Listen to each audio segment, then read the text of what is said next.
Good afternoon, pub patrons, and happy President's Day. Want to continue our series on the different drinks and cocktails that we're making to bring into our session to make it more immersive. And one idea that we had that we've been executing on is the idea of healing potions. So this cocktail video is going to be a little bit different today. We're going to talk about how we make these potions, and then it's a fun little thing where during the session, if a player drinks a healing potion or some other type of potion, we have potions of acid resistance, right?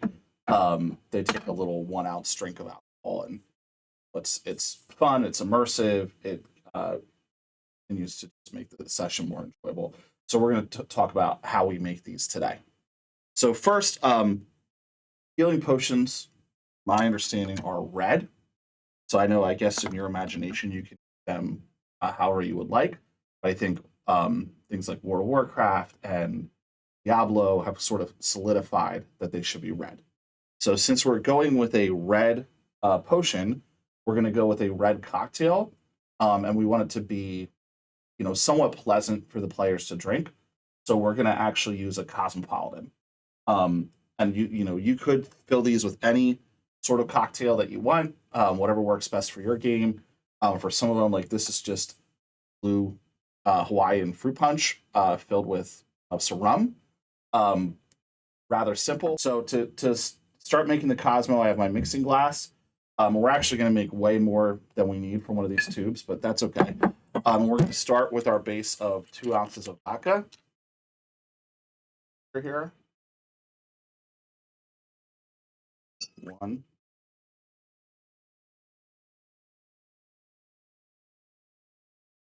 2. And then we're going to do an ounce of cranberry juice. That's going to give it that red color.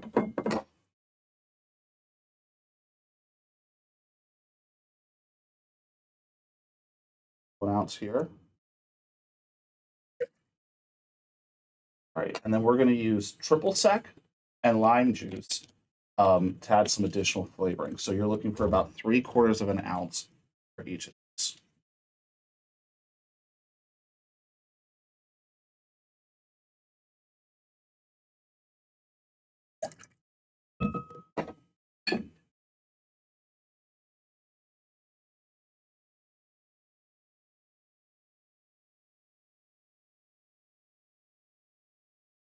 So normally you would serve that in a martini glass. You would garnish with an orange peel if you'd like.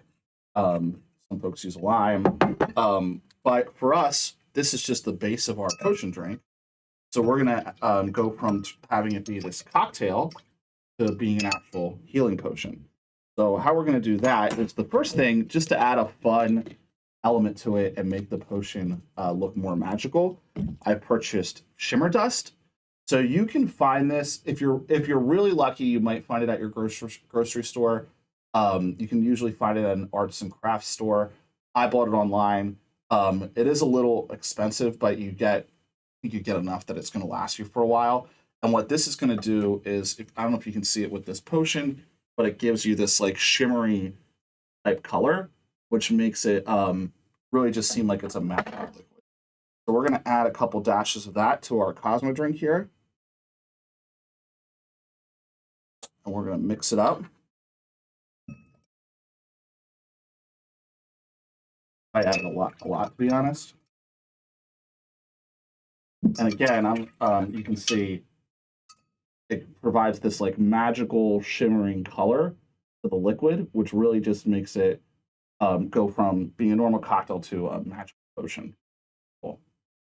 So what do we store them in? So I bought these. These are 1 ounce test tubes. You can find these online, as well as these test tube holders, which just make it convenient. And even with the seal, sometimes they spill and stuff. So we want to make sure they don't get anywhere.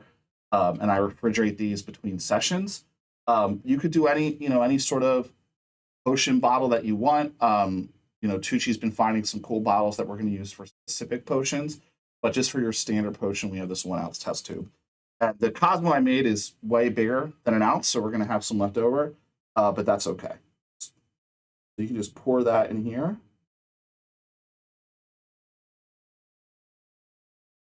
And there you go. You can see our magical shimmering healing potion. So to make it, you could stop right there, right? And I could put this in my test tube holder and call it a day. But some other things that we wanted to do was just to prevent spilling and it from getting everywhere. We wanted to seal it. So I have, we actually have been using wax, as you can see, to seal. And this is a good item for any nerd. It's a wax melting kit. You can use it to, if you want to feel like you're in Game of Thrones, and wax seal your letters. We use it for our wedding. We did that. But today we're going to use it to melt this sealing wax, and we're going to pour it on top of this potion bottle so that it seals it. We did initially try dipping the potion bottle in the wax. The problem there is if there's any holes or anything that's getting through, it's going to continue to bubble up through your wax, and it's not going to. So this is going to be a little bit messy, but it comes with this scoop. We're going to scoop this out. We're just going to put, a healthy amount of wax on top of this.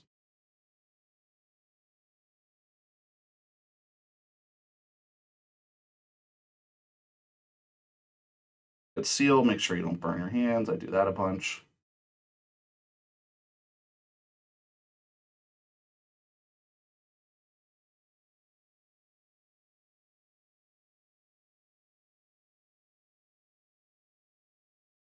Right. Okay. So for me, looking at this, all the different crevices of the cork have been sealed. We're going to let this cool off. It'll cool pretty quickly on its own, but if you wanted to have ice or something that you could. I actually made these, for my wedding, I made different potion bottle cocktails for the bachelors in the wedding. That was cool. We're obviously all big nerds, so nice nerdy theme. For some of these, just to remember what's what, we've been putting labels on them using a traditional label maker. But all things considered, there you go. You got a nice healing potion that you can, when your players find a dragon horde or find treasure, you can break this out, have it prepared ahead of time. I like to do that as the DM. And then when they actually drink the potion, they have something physical that they have in their inventory that they can drink. That gives them a nice little 1 ounce cocktail. Thanks for watching. We really appreciate it. Continue to stay tuned for ways that we use cocktails, beer, wine, food, and other things to make our games more immersive and really just bring them to life and pick it up a notch. Thank you. Huzzah! Thanks for watching that video. If you liked what you saw, be sure to click the like button or ring the bell to subscribe to future notifications. You can also check us out on Twitch, where we stream our campaign every other Sunday at around 1 p.m. Eastern Time. We're trying to get to the affiliate level on Twitch, so any viewership or commentary that you can provide to us is super appreciated. And make sure to check the description box below for our social media information. See you at the pub.